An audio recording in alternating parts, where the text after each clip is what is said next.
Hi friends, எல்லோரும் எப்படி இருக்கீங்க? நல்லா இருக்கீங்களா? இப்போ என்ன பார்க்க போகிறோன்னா, தமிழ்நாட்டில் இன்னும் ஓரிரு நாட்களுக்கு மழை பெய்ய வாய்ப்புண்டுன்னு சொல்லியிருக்காங்க. இந்த மழையில் நம்ம காத்துக்கொள்ள முக்கியமான 5 டிப்ஸ் சொல்கிறேன், நோட் பண்ணிக்கோங்க. அடிக்கடி சுடு தண்ணி குடிக்க பழகிக்குங்க. இதனால் உங்களுக்கு தொண்டை கட்டுறது, காஃப் எல்லாமே தவிர்க்கக்கூடும். வெளியே போகிற மாதிரி இருந்தால் மரத்திற்கடியிலையும் கரண்ட்டு கம்பிக்கிட்டேயும் நிற்காதீங்க. ஏன்னா எப்போ கரண்ட்டு கம்பி அறுந்து விழணும் தெரியாது, மரம் எப்போ சாய்ஞ்சு விழணும் தெரியாது. இந்த பாதிப்புலேருந்து நம்ம காத்துக்கலாம். அதனால் அது மரத்து கீழேயும் கரண்ட்டு கம்பி கீழேயும் நிற்காதீங்க.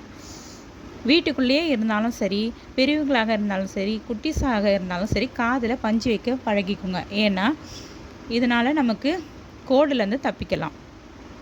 மெடிசன் எப்போவுமே ஸ்டாக்கில் வச்சுக்கோங்க. மழை அதிகமாச்சுன்னா வெளியே போகிற சூழ்நிலை நமக்கு கிடைக்காது. ஏன்னா மெடிசன் எப்போவுமே கையில் இருந்ததுன்னா அது நமக்கு யூஸ்ஃபுல்லாக இருக்கும். இது எல்லாத்துக்கும் மேலே எப்போ மழை பெய்யணும்னு நமக்கு தெரியாது. ஸோ எப்போ வெளியே போனாலும் குடை எடுத்து போக மறந்துடாதீங்க. இப்போ சொன்ன டிப்ஸ் எல்லாமே சிம்பிளானது தான். இதையெல்லாம் செய்து மழையிலிருந்து உங்களை இப்போ காத்துக்கோங்க. Okay, thank you friends.